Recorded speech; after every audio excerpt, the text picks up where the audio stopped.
बिस्मिल्लाहिर्रहमानिर्रहीम वरफ़ाना लका ज़िक्रक सदक़ल्लाहुल अज़ीम।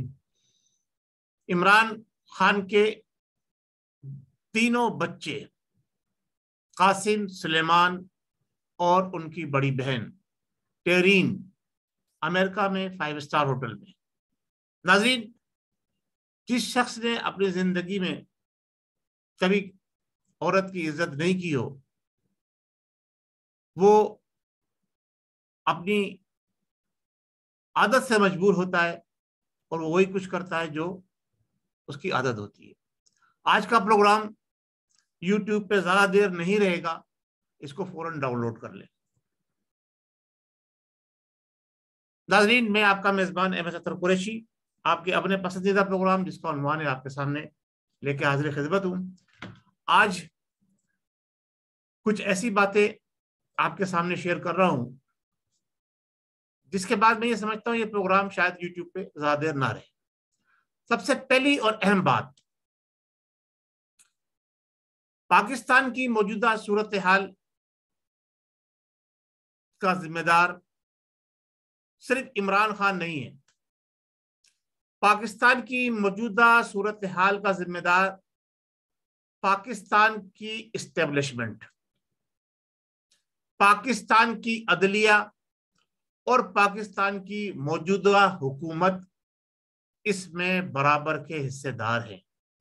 नाज़रीन, मैंने पहले भी आपको ये आगाही दिलाने की कोशिश की, इशारों के नाम में बहुत मरतबा और खुल्लम खुल्ला भी बात की कि हम इस वक्त जिस स्टेज पर खड़े हैं, जिस दौर में हम मौजूद हैं, वहां पर पाकिस्तान को 3 तरफ से जकड़ा गया है।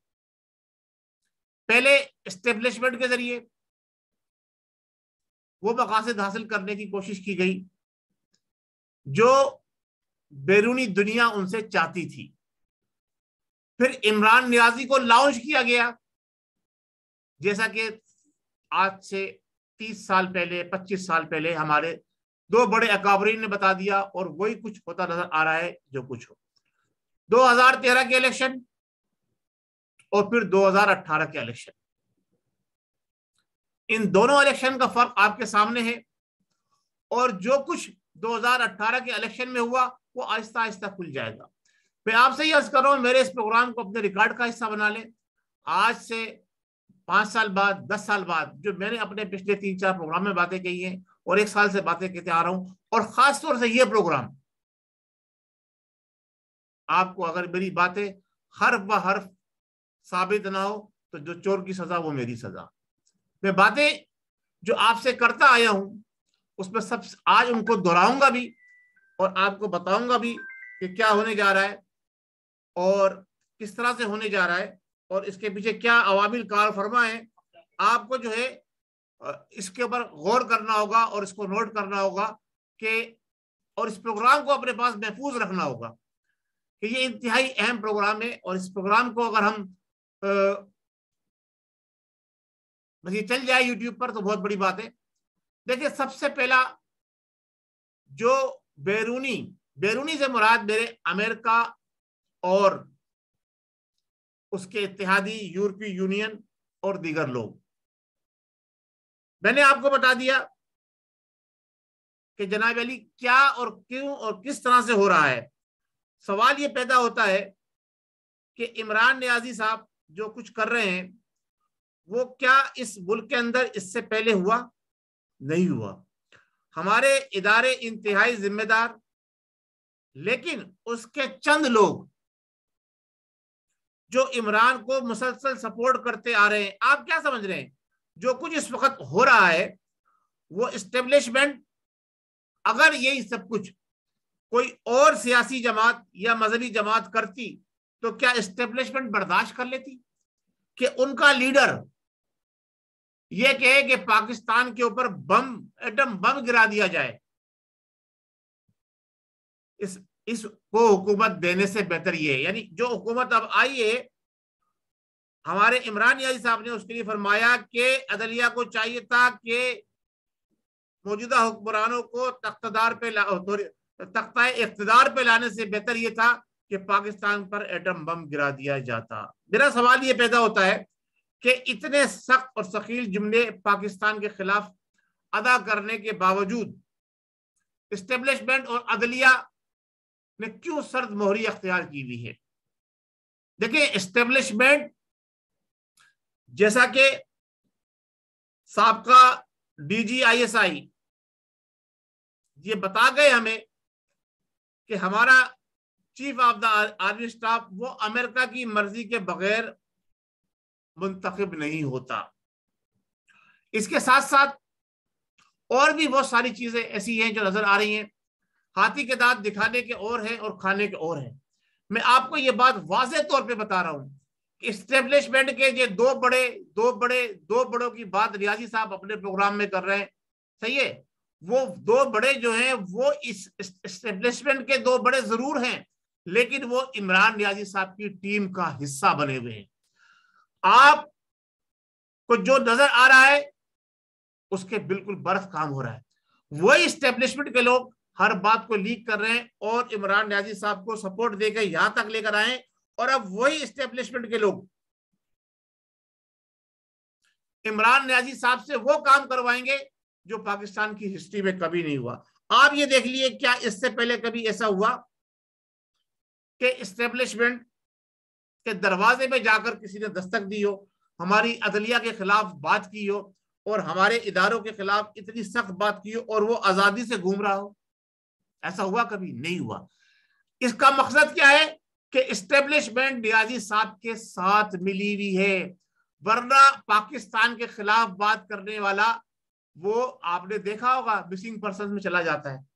यानी पाकिस्तान के खिलाफ नहीं, सॉरी, इदारों के खिलाफ बात करने वाला मिसिंग पर्सन में चला जाता है। अदलिया के खिलाफ बात करने वाले को जनाब अली तौहीन अदालत के तहत पाबंद सलासिल कर दिया जाता है। लेकिन यहां ऐसा नहीं हुआ।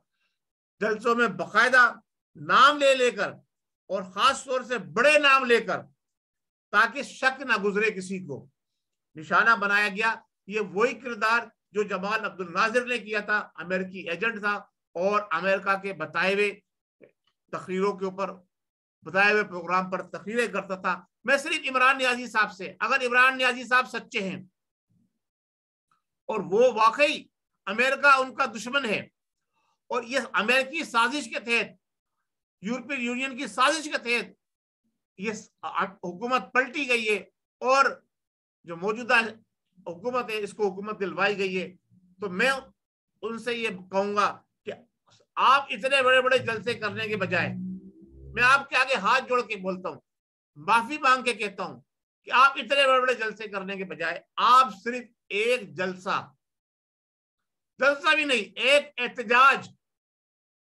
पूरी दुनिया के अंदर अगर नहीं कर सकते तो कम से कम पाकिस्तान में तो कर सकते हैं, जबकि पूरी दुनिया में आपके चाहने वाले फैले में और जगह जगह वो जनाब अली आपके लिए नारे बुलंद कर रहे हैं। उस समय कह रहा हूं कि दुनिया भर के जिस ममालिक के अंदर भी हैं वो अमेरिकन एम्बेसी के सामने जाकर एक छोटा सा एहतजाज रिकॉर्ड कराएं।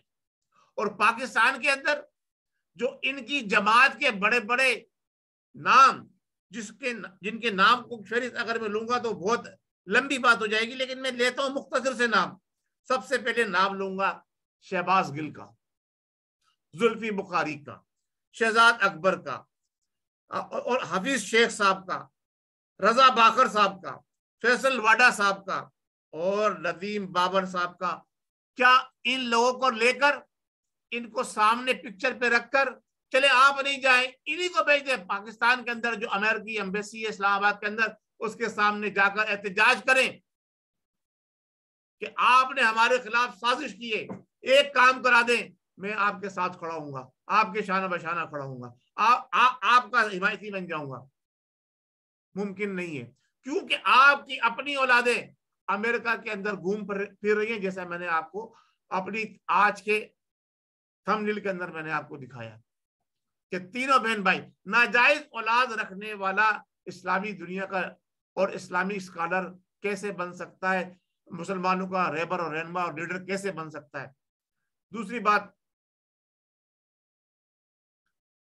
एस्टेब्लिशमेंट के दो बड़े इमरान नियाजी की इस वक्त इशारों पे चल रहे हैं, इसीलिए अभी तक उनके खिलाफ एक्शन नहीं हुआ है और वो चाहते हैं कि पाकिस्तान में खूंरेजी हो, लीबिया की तरह से अवाम सड़कों पर निकले, और हमारे इदारों के वो लोग जो पाकिस्तान के साथ मुखलिस है, पाकिस्तान के साथ वफादार है, हमारे जवान जो पाकिस्तान के लिए अपना खून बहाते हैं, उनको और अवाम को लड़ाया जाए और खूंरेजी का सिलसिला हो। 3 से 5 लाख अफराद नियाजी साहब के टारगेट के मुताबिक, सुन लीजिए मेरी बात, 3 से 5 लाख अफराद को शहीद किया जाना है मुसलमानों को। उसमें हमारे इदारों के जिम्मेदार और इदारों के वर्कर जो हमारे मुहाफिज हैं वो भी शामिल हैं, क्योंकि वो मुखलिस है। 7 लाख की फौज के अंदर से आप अगर 1 लाख या 50,000 जानों की कुर्बानी ले लेंगे तो क्या फर्क पड़ेगा। ये है इमरान नियाजी साहब का, जो उनके बड़े उनके साथ शामिल हैं, जो इदारों से वाबस्ता हैं, उनका ये प्लान है, क्योंकि इनके ताने बाने पीछे से एक ही हैं। इमरान नियाजी साहब, ये बात वाज़ेह हो चुकी है कि प्रो कादियानी है, और जो सपोर्ट कर रहे हैं इदारों में से इनको, वो भी प्रो कादियानी है। कादियानियों के नजदीक मुसलमानों का खून करना इसी तरह से है जैसे हम कहते हैं कि आकायद आलम सैयदुल मुरसलीन खातमुन नबीय्यीन मोहम्मद मुस्तफ़ा सल्लल्लाहु अलैहि वसल्लम का गुस्ताख दर हकीकत वाजिबुल कत्ल है। नाज़रीन, अब आपको सोचना होगा, अब आपको अपना किरदार अदा करना होगा। अब आइए मौजूदा हुकूमत को इससे कोई गर्ज नहीं कि पाकिस्तान के साथ क्या होता है, पाकिस्तान कहां खड़ा है। मौजूदा हुकूमत सिर्फ अपना नाम लिखवाने के वजारत उज़्मा के अंदर एक बार फिर मुस्लिम लीग नून का नाम लिख दिया जाए, वो कामयाब हो गई। अब पाकिस्तान के साथ क्या होगा, ना हमारी औलादें यहां पर है, ना हमारी जायदादें यहां पर है। इसी तरह से इमरान नियाजी साहब तो एक बोरा है, ना उनकी औलादें यहां पर है, ना उनकी जायदादें यहां पर है। उनकी जायदाद सीता वाइड है, उनकी वादात जो है वो उनके बच्चे वो अमेरिका के अंदर है। जिस मुल्क के खिलाफ पूरी कौम को नियाजी साहब ने रोडों पर निकाला हुआ है, उनके बच्चे उस मुल्क के अंदर अय्याशी से जिंदगी गुजार रहे हैं। वाह रे वाह, क्या तुरफा तमाशा है। नाजरीन, इससे बढ़कर मैं आपको एक और बात आज कहने जा रहा हूं। ये तीनों का गठजोड़ है, नियाजी, एस्टेब्लिशमेंट और मौजूदा हुकूमत। यूं के इनके आका एक ही है, यहूदी और अमेरिकन लॉबी। फिर नोट कर लीजिए, तीनों एक ही थाली के चट्टे बट्टे हैं, और तीनों में से कोई भी पाकिस्तान की अवाम के साथ मुखलिस नहीं है। अब जिम्मेदारी किसकी है मैं बताता हूं। आ जाइए मैदान में। उलमाए अहले सुन्नत ने पाकिस्तान बनाया था, वही पाकिस्तान बचा सकते हैं। इस वक्त जो सोशल मीडिया और बिलखुसूस खास तौर से बहुत सारे टीवी एंकर हजरात जो बड़ी बड़ी बातें कर रहे हैं, मैं उनसे भी गुजारिश करूंगा, और खास तौर से हमारी मजहबी जमातों के सरबराहान से, जिसके अंदर अगर कोई कलीदी किरदार अदा कर सकता है तो वो है जनाब अली दावत इस्लामी। दावत इस्लामी, आपकी जिम्मेदारी है, अमीर अहले सुन्नत, आपकी जिम्मेदारी है कि मुल्क के अंदर कसद खून होने जा रहा है, इसको रोकें। मेरी बात को नोट कर लें, वरना आपको जवाब देना होगा रोजे महशर कि आपको बताया भी गया था, आपके कान तक आवाज भी पहुंचाई गई थी, फिर भी आपने कौम को बचाने के लिए कोई किरदार अदा नहीं किया। खानकाहों से बाहर निकलना होगा। तहरीक लब्बैक, जमात इस्लामी और क्या नाम है, तहरीक लब्बैक, जमात इस्लामी, और तीसरी बड़ी जमात जो है वो तबलीगी जमात। तबलीगी जमात, आप भी अल्लाह के मानने वाले, उसके निजाम को मुल्क में राइज करने वाले हैं, सारे के सारे और जमीयत उलमा इस्लाम, आप भी अल्लाह के कानून की सरबुलंदी के लिए जद्दोजहद और कोशिशें इस मुल्क में करते रहे। अब वक्त आ गया है कि आपने जहाद के लिए बाहर निकलना है, कॉल देनी है आपने, बाकायदा अपने इदारों को कहना है कि आप पीछे रहे, हम सामने आएंगे। जैसे 65 की जंग के अंदर अवाम ने जंग लड़के, अवाम ने जो है वो बॉर्डर पर पहुंचकर अपने फौजियों के सामने खड़े होकर शाना बशाना जंग में हिस्सा लिया था। अब ये जंग का समा शुरू होने वाला है, जंग का समा शुरू होने वाला है। पहले ही बता चुका हूं, इस दफा फिर बता रहा हूं कि इस दफा यौम आजादी पाकिस्तान नहीं मनाया जाएगा अगर नियाजी को नकेल नहीं डाली गई। इस्टेब्लिशमेंट के कुछ लोग उसके साथ शामिल हैं जो पाकिस्तान को तोड़ना चाहते हैं, जिनकी जदादे बाहर हैं, जिनकी औलादे बाहर हैं। खुदारा होश के नाखून ले, आज पाकिस्तान पर वो वक्त आ गया है जो जिस वक्त पाकिस्तान 2 लख्त हुआ था, वही वक्त आ गया है पाकिस्तान पर। इसको बचाने के लिए लीबिया की तर्ज के ऊपर और यमन की तर्ज के ऊपर यहां पर खुरेजी की जाएगी, नोट कर लें। और ये तीनों इस्टेब्लिशमेंट के चंद आला ओहदे पर फाइज, जिन्हें इमरान नियाजी बार बार कह रहा है दो दो दो दो, वो हर तरह से इमरान नियाजी साहब के साथ है और उनके कुछ हवारी। फितरा कादियानियत पाकिस्तान को खत्म करना चाहता है 2023 से पहले, क्योंकि 2023 के बाद दुनिया के अंदर बहुत तब्दीली आने वाली है। तो खुदारा ये मौजूदा हुकूमत और साबका हुकूमत, इस्टेब्लिशमेंट, तीनों इस वक्त पाकिस्तान के दर पर हैं। अब इस्लामी कुव्वतों को, पाकिस्तान की आवाम को, पाकिस्तान को बचाने के लिए मैदान अमल में निकलना होगा। हुकूमत की नाक में नकेल डाल के उनको गलत फैसले से रोकना होगा। इसलिए इस्टेब्लिशमेंट को इस बात पर कायल करना होगा कि आपके अंदर जो काली भेड़े उनको सामने लाए, उन्हें हैंग करें, कैफर किरदार तक पहुंचाए। नियाजी साहब जिन्होंने पाकिस्तान पे बम गिराने की बात की है, इनके बनी गाला के ऊपर बम गिराया जाए और उसको खत्म किया जाए इस सिलसिले को, वरना ऐसा ना हो कि एक शख्स अपने आप को बचाने के लिए, अपने आप को मनवाने के लिए, यूं कि वो बैरूनी एजेंटों का अलाकार है, इस्टेब्लिशमेंट के कुछ लोग उसको सपोर्ट करके पाकिस्तान को सबूताश ना कर दे, पाकिस्तान का एटमी प्रोग्राम रोल बैक ना कर दे। जिस दिन पाकिस्तान का एटमी प्रोग्राम रोल बैक हो गया, उसके बाद पाकिस्तान की हैसियत ऐसी होगी जैसे इस वक्त यूक्रेन की हैसियत है। ये मेरी बात नोट कर लीजिए। चाइना खिंच चुका है, रशिया सोच रहा है, अमेरिका पल तोड़ रहा है आपको मिटाने के लिए। अफगानिस्तान के अंदर तो शिकस्त खा गया और वो उसका मुरीद इल्जाम पाकिस्तान को ठहराता है, इसीलिए पाकिस्तान को डिस्टेब्लिश करना चाहता है। ठीक है, 1 करोड़ 2 करोड़ अवाम को मार देगा, ना जमीन उठा के ले जाएगा, ना अवाम खत्म हो जाएगी, लेकिन उसके बाद जो वो चाहेगा वो वही ऐसा ही कुछ होगा। तो अपनी नस्लों के मुस्तकबिल को बचाने के लिए, पाकिस्तान को बचाने के लिए कायदे आज़म रहमतुल्लाह अलैह ने जो ख्वाब जो पाकिस्तान बनाया था, उनकी तालीमात पे अमल पैरा होते हुए, उनके 14 नुकात पर अमल पैरा होते हुए, 73 के आइन को को सामने रखते हुए हमें मैदान अमल में निकलना होगा और पाकिस्तान को बचाना होगा। ये आज का मेरा खास पैगाम है।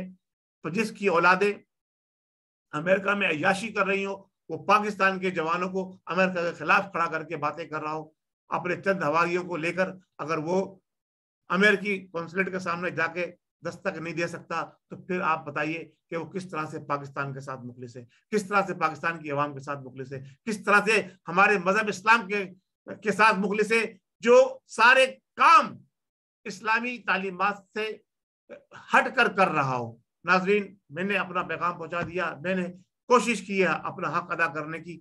अब आपकी जिम्मेदारी है इस प्रोग्राम को पब्लिक में पहुंचाएं, और अगर प्रोग्राम को पब्लिक में नहीं पहुंचाते हैं तो कम से कम जो बातें मैंने की है उन पर गौर कर कर, उन पर सोच कर अपनी नस्लों को, अपनी औलादों को, अपने बच्चों को, अपने बहन भाइयों को और उन लोगों को जरूर गैरत दिलाएं जो कुछ कर सकते हैं पाकिस्तान के लिए। बड़े बड़े खानकाएं लेके बैठे हुए, बड़ी बड़ी मजहबी जमातें लेके बैठे हुए, लेकिन जिस वक्त पाकिस्तान पे शब-ए-खून मारा जा रहा है वो खामोश तमाशाई बने हुए।